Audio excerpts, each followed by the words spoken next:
So before we get in the video, there's going to be 5 episodes until we add in the Void faction on day 50. Each episode is going to be 10 days long, and we're going to try to make ourselves as OP as possible so that we can hopefully withstand a Void raid. So today I'm using 4 of the new Mass Effect custom races in what should hopefully be an interesting and challenging RimWorld run. Both of our fighters, our Vorkin and Krogan, are going to have the same traits. Tough, lowers incoming damage by 50%. We're playing with Igor, so he doubles all damage types, so this effectively should counter that. They're also both swordsmen, which increases melee hit chance and dodge chance, and they're both a nimble, which increases melee dodge chance and lowers melee cooldown. So both Krogans and Vorkins do have increased HP. Our Krogan is going to be our builder, and as for our skills, we're only getting them from our backstory. I've not given us any skill points. I'm not so sure about this childhood engineering major. It seems a bit OP, gives 8 construction, 8 crafting, 2 intellectual. That seems like kind of a legendary childhood, and I want to stay away from giving our starting characters any like god traits. See, I'm actually going to swap that out for labor camp orphan. It increases construction and mining by 4, and then corporate builder increases construction by 7, mining by 4. Krogans do build slightly slower than others, but we needed a builder, so he's just going to be our builder. On the flip side though, they do get mining bonuses, so he'll be doing construction, mining, and melee. Melee though, Krogans do get big bonuses to fighting, and we'll get more of those later. As for our other fighter, this Vorkin, they do get some built-in regeneration, and it's really cool to see. Unfortunately, they only live to be 14 on average, and they do age very quickly. The lowest age I was able to start him at is 3, and that means he's not going to be able to have an adulthood, so his skills kind of suck. Vorkins don't really get any bonuses to things non-combat related, but we need a planter, so I just made him a sower in his childhood, which gives him 5 planting, 3 melee, and then swordsman also does give 5 melee, so that's why he's 8. So we got our Vorkin and our Krogan as our 2 fighters, which hopefully should carry us because Tali is not going to be doing any fighting at all. Quarians get 80% bonus to research speed, and she's also wise, which gives her even more bonuses to research speed. That also gives her 6 intellectual, and very intelligent gives her 5 more intellectual, plus more research speed and medical, and some negotiation ability and trade price improvement. And very charismatic gives her even more trade price improvement and negotiation ability and more social impact. Quarians get negative 20% social impact, so it's kind of going to balance out there at a 10% increase. But yeah, we needed a warden and someone to research, and we also needed a medic, and with her childhood and adulthood she was getting bonuses to medical, social, and intellectual, so it just kind of all panned out there. And then Warlordess as well gives her bonuses to cooking actually too, so she can be our cook as well. She's mainly just going to be doing a ton of things behind the scenes. And then speaking of behind the scenes, well, Morden's actually going to be not behind the scenes as much. This guy's going to be our crafter, and Solarians get 20% extra skilled labor speed. Plus, since he's a perfectionist, he's going to be making nicer things. It just lowers his global work speed, so it's going to take him longer to make stuff, but it will be nicer. And also, he's a tortured artist. Whenever he goes in a mental breakdown, there's a chance that he could have a crafting inspiration, and I think he's going to be going into mental breakdowns a lot because I made him tough, so I'm going to be throwing him into the fighting a lot. And when he takes damage, that's going to lower his mood, and then he'll hopefully have mental breakdowns, and then he'll snap out of it and make really nice stuff. Solarians also do get 25% extra shooting accuracy as well, so that's going to be nice. And here's his backstory. His adulthood gives him shooting, crafting, intellectual. Okay, wait, maybe we won't do engineering major. It's actually pretty unnecessary too because I don't need him to build. Midworld loner is more balanced. It just gives some shooting, construction, and crafting. So he's only going to start at 13 crafting, but that's okay. We'll level it up. All right, so we're starting in a mountain woodland tile. And with the new Mass Effect starting scenario, we start with this abandoned ruins as a base, and we also start with some components, steel, prefab components, which are needed for a lot of the new Mass Effect buildings, some Medigel, which is the new medicine, some regular medicine, some meals, and an Omni tool. We're actually going to use that on Grill right now, and that's going to teach him an ability, as far as I know, Incinerate, which is a high explosive plasma round fired from the user's Omni tool that will inflict damage over time to all nearby enemies. I don't know why he has a hand cannon, by the way.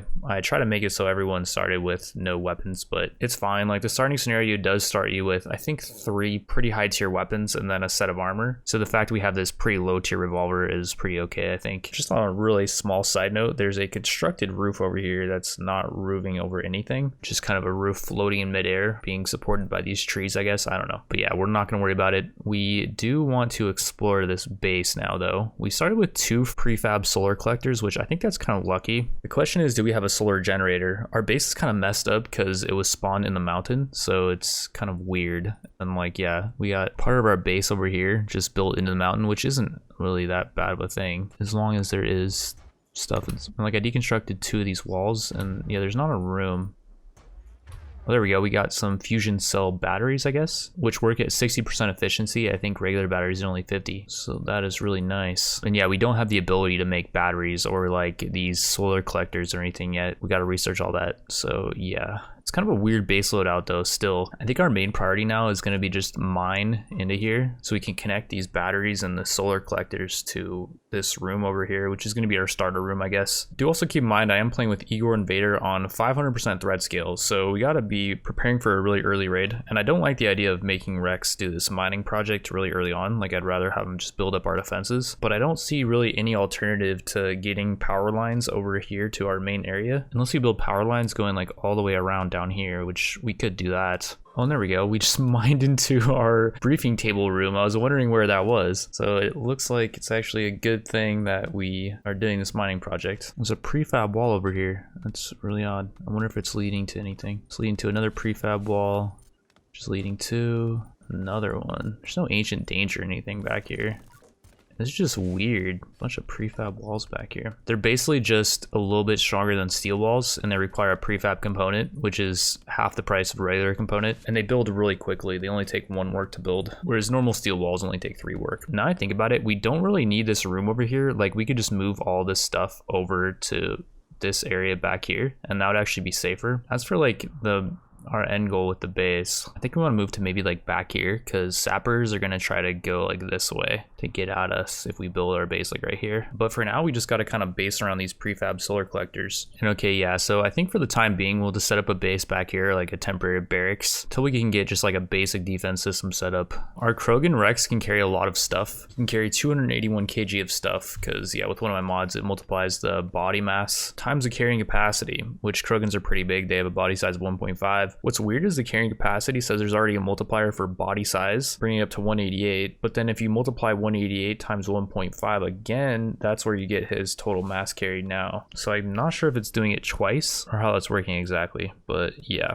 I decided also, by the way, not to deconstruct this ruins over here, just because it's kind of a waste of time right now. We don't really need the steel. And for now, we could turn it into a makeshift bunker, which actually might be pretty important because we could be getting raided very soon. And since we have 4 colonists and we're doing 500% threat, the raid might actually be pretty big. So I've never used expanded woodworking before, and it's actually kind of cool. So when you cut down trees, you need to cut the logs into lumber as you would normally need to do. There are benefits for doing this though, like this maple lumber gives 2 extra beauty. And so we're about to make some dining chairs, which I think that was less work. Oh and yeah, the poplar dining chair only took 27 work to build. Regular wooden dining chairs are 94. Rex only has 12 construction, so it's kind of lucky to get that excellent one. And yeah, that gives 49 beauty. That's definitely way more, I think, than a wooden 1 wood. I like mods like that where, yeah, it adds like a layer of difficulty, but it also gives you benefit. That's actually why I like Igor too, because every time you defeat a raid, you get a positive event. But yeah, we're gonna make a maple henfall table, which that's actually one of the vanilla expanded editions that I don't really understand. Like, it gives 130% recreation power and it's cerebral play, whereas a chess table gives 100% recreation power and it's also cerebral play. So it's like the same thing, but it's just better. I'm not really sure about it, but yeah, we also built a telescope and we're making this henfall table, so people are gonna have a good amount of recreation sources. With this starting scenario, we actually start with a lot of tech, and this time I'm not doing random research, just because mainly I want to get into the Rim Effect techs, and there's some really cool turrets that we can build. But first I want to do machining, because there's a bunch of nice tools that we can build at the machining table. For a lot of these Rim Effect techs, we actually need a multi-analyzer on our research table, and we need plasteel and gold for that. We currently have no access to either of those materials, but we will later on this episode. And I'm going to fast forward a day and a half to day 4 when we get our first raid, and the raiders are actually kind of far away, so I think we're okay here. Down here towards the south of our base, I haven't really talked about what we're doing over here, but Morden's gonna load up his hand cannon, I guess, and I had him shoot at this wall earlier, and the goal here is whatever comes out of this tome, whatever's inside of it, will aggro on the raiders. Got it down to 0.22%, and there we go. Some big mechs inside there, and they are hostile mechs, by the way.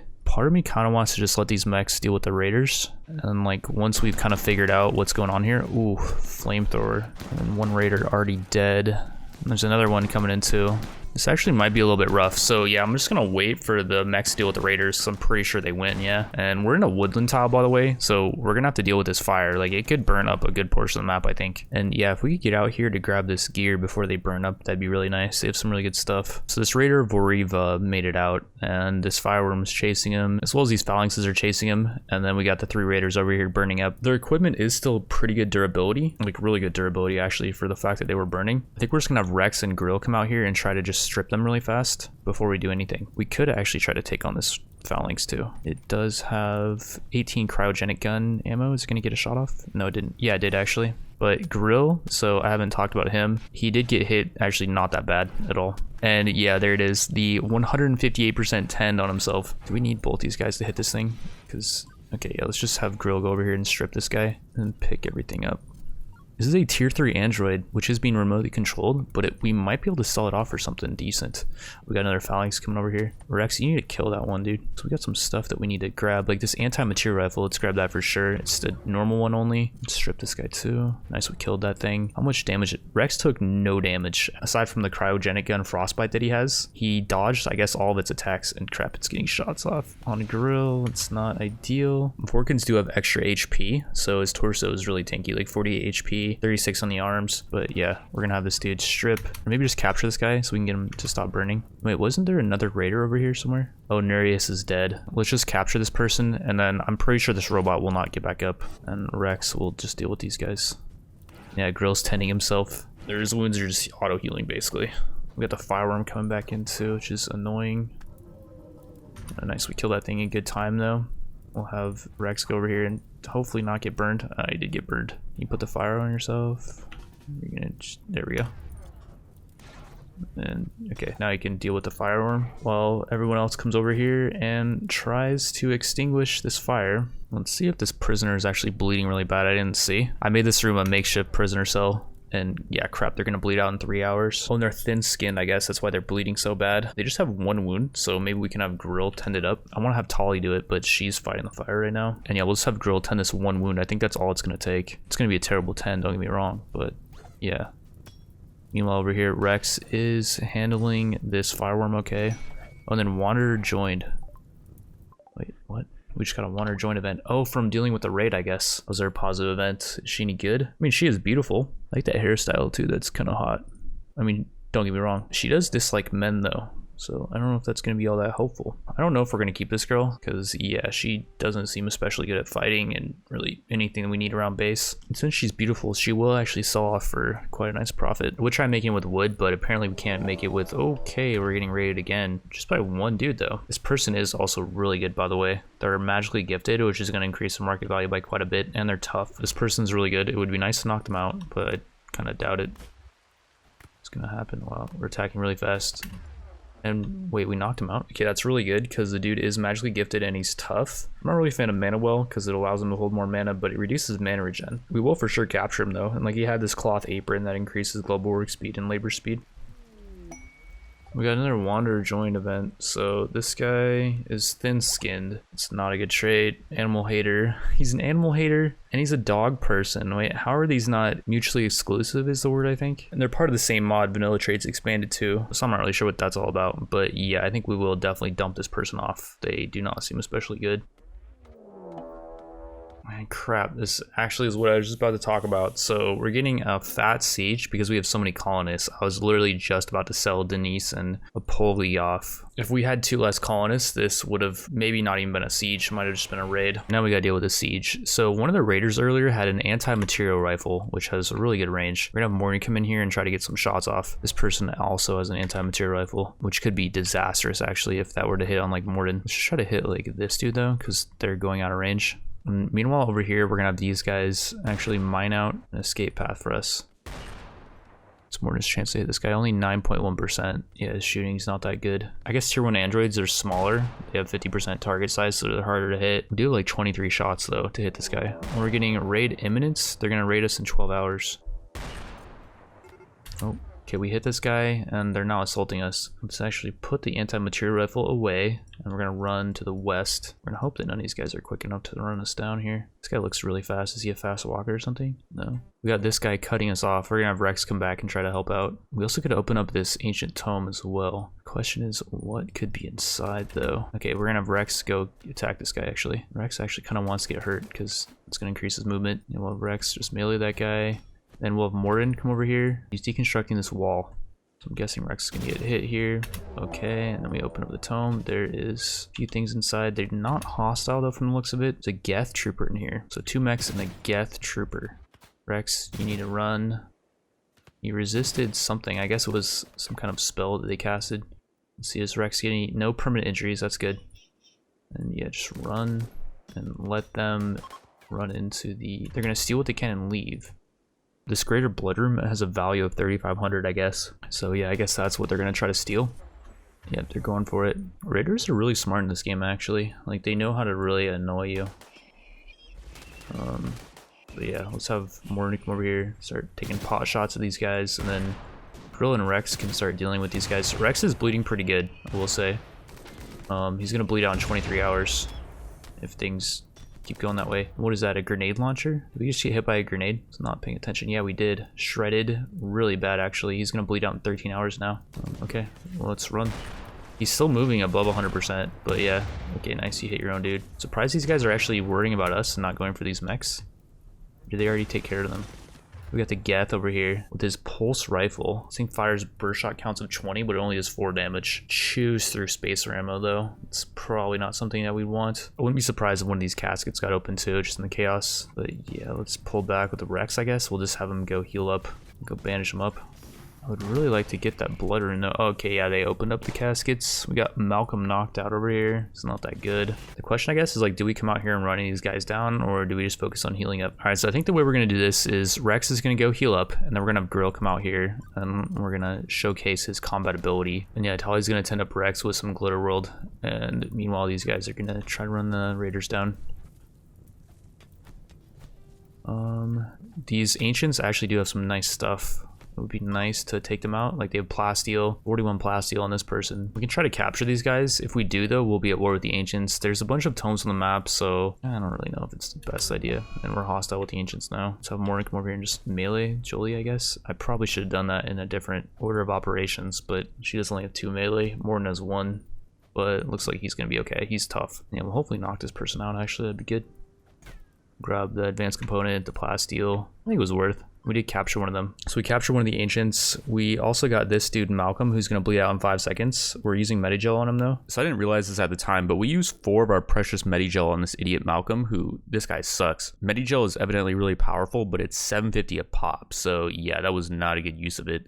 Oh, nice. And wait, that actually completely tended up his wounds. He's up to full HP off of that. He just has blood loss. And we got another Wanderer join, by the way. So we're mainly just looking for colonists that are really OP at combat. And this Wanderer that joined us didn't really have any redeeming qualities, aside from the fact that she's biotically talented. I'm not really sure how good that is. I haven't even tried using biotics yet. But yeah, we end up selling her. Shortly after, our raid, quote unquote, from the Empire comes. And they're our allies. So they end up just kind of chilling. I also didn't actually mean to make the Empire our ally at the start. I just meant to start them off as neutral. I guess I just messed up one of my settings or something, but yeah, we'll see how that whole thing plays out. And do also keep in mind we are at war with everyone else. So in aftermath of that whole thing, we got enough plasteel, we still got some left over, and enough gold, and we still got 56 left over actually to make the multi-analyzer, which is kind of perfect timing too, because we're about to research geothermal power. The other text I researched was machining, gunsmithing, and blowback operation, so that we could start making some guns, and machining so we can make tools. And once we research geothermal power, we can build a geothermal generator on top of the steam geyser in a pretty perfect location, because it's right next to where we want our permanent base to be. You guys remember earlier, I want to expand towards the west over here. We will have to pack everything up and move it over here, but yeah, that steam geyser is in a really good spot, and that's going to generate us a ton of power. And alrighty, so we made it to day 10, and I'm going to be separating these episodes into increments of 10, so it's going to be 5 episodes until we add in Void. I also did find out that there's a prefab geothermal plant, so what I'm thinking is once we get around 3,500 tech, because geothermal power costs 2,048, I'm just going to give us the last 2k tech towards this. And it kind of makes sense anyways that if you know how to build a regular geothermal plant, it would help you in knowing how to build a prefab one. I'm prioritizing this first, even though it costs quite a bit of tech, because I think power is going to be a pretty big issue. And I'm guessing the prefab geothermal plant is going to give us even way more power than the regular one. Anyways, though, here's our base on day 10. And we did, by the way, just get a rare Thrumbo event. We're definitely going to try to kill these things so we can skin them for their meat and leather in the next episode, as well as go over like how our money situation is looking, because we did sell off a few people. But yeah, with that, I want to thank you all for watching, and I will see you in the next one.